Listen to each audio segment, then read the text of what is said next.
বাল্যবিবাহ বন্ধ ও মাদকাসক্তির বিরুদ্ধে প্রতিরোধ ও গণসচেতনতা সৃষ্টি উন্নয়নের লক্ষ্যে আলোচনা সভা অনুষ্ঠিত হয়েছে। আজিজুল ইসলাম দৈনিক ইবিনিউজ ৬ মার্চ বৃহস্পতিবার মহিষাগুনী বদালয় বাল্যবিবাহ বন্ধ ও মাদকাসক্তির বিরুদ্ধে প্রতিরোধ ও গণসচেতনতা সৃষ্টি উন্নয়নের লক্ষ্যে আলোচনা সভা অনুষ্ঠিত হয়।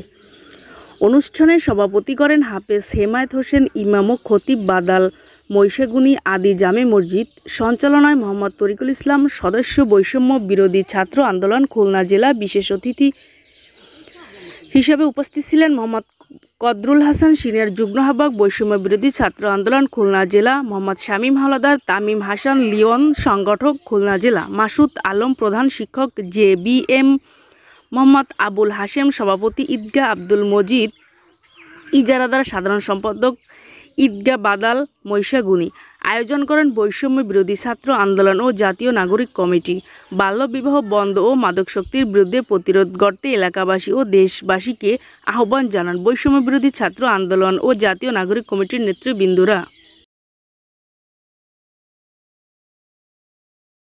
এই দেশের বড় আমলা দুর্নীতিবাজ টাকা এরা ক্ষমতা আছে বেড়ে যায় আইনের বাগের।